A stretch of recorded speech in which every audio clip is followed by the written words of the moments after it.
décarbonation. Il y a 10 objectifs pour mieux comprendre, mieux vivre et mieux produire à l'horizon 2030. Alors, mieux produire, favoriser l'émergence d'une offre française de petits réacteurs modulaires, devenir le leader de l'hydrogène vert et des énergies renouvelables, décarboner notre industrie, produire en France près de 2 millions de véhicules électriques et hybrides, produire d'ici 2030 le premier avion bas carbone, mieux vivre, c'est investir dans une alimentation saine, durable et traçable, produire en France au minimum 20 biomédicaments, placer la France en tête de la production des contenus culturels et créatifs et des technologies immersives, et puis mieux comprendre le monde en prenant toute notre part, ce qui ne veut rien dire, dans l'aventure spatiale et en investissant dans le champ des grands fonds marins.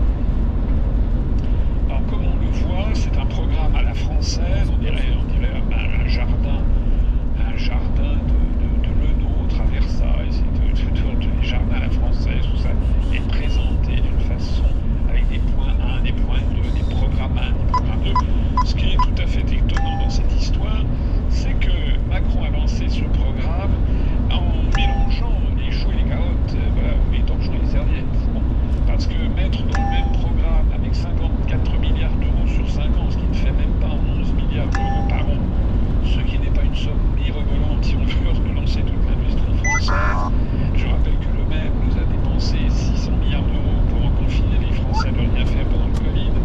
Eh bien, il mélange des choses comme par exemple le fait de promouvoir la décarbonation de l'industrie, de faire des véhicules électriques, mais aussi de faire des technologies immersives, des créations culturelles. Ça, on ne comprend pas.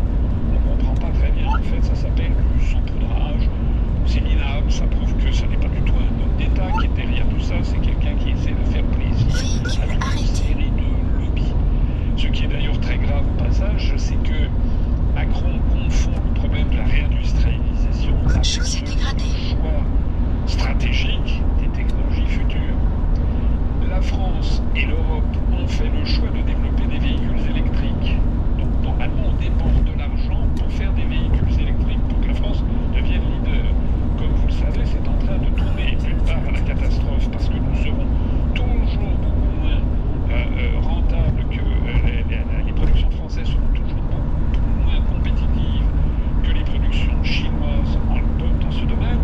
Et on sait par ailleurs que ce choix de des véhicules électriques est décrié de plus en plus par de plus en plus de spécialistes qui font valoir que la simple création d'une voiture électrique avec des batteries et qui consomment énormément de terres rares, qui consomment énormément d'énergie pour leur fabrication, bien que le bilan énergétique des voitures électriques est extrêmement sujet à caution. Tout ceci étant placé, bien entendu, sous une chape de plomb absolue, qui est qu'on n'a en aucun cas le droit de se poser la question de savoir si effectivement la décarbonation de l'industrie est bien l'essentiel de ce que nous devons faire, c'est-à-dire est-ce que oui ou non l'augmentation du CO2 dans l'atmosphère est responsable du réchauffement climatique. Première question, deuxièmement, des activités humaines. Nous sommes actuellement dans une période où sur beaucoup d'autres sujets il y a une hystérie du débat et vous n'avez pas le droit d'en parler. Sinon, vous soupçonnez je ne sais pas quoi, c'est incroyable, c'est un sujet absolument technique et scientifique. Mais en attendant, on voit quand même des personnalités de premier rang qui quand même tirent la sonnette d'alarme sur peut-être l'erreur commise par le GIEC, d'ailleurs les membres du GIEC ont des intérêts économiques qui sont extrêmement controversés et avec des conflits d'intérêts très importants. Mais je voyais aussi que le nouveau vice-président choisi par Donald Trump pour sa campagne présidentielle, M.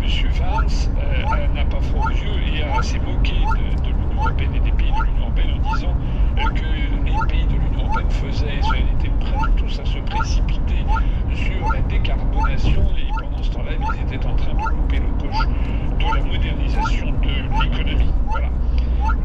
D'ailleurs, je voudrais à ce propos signaler que les informations venant de Chine et d'Inde sont très impressionnantes en la matière.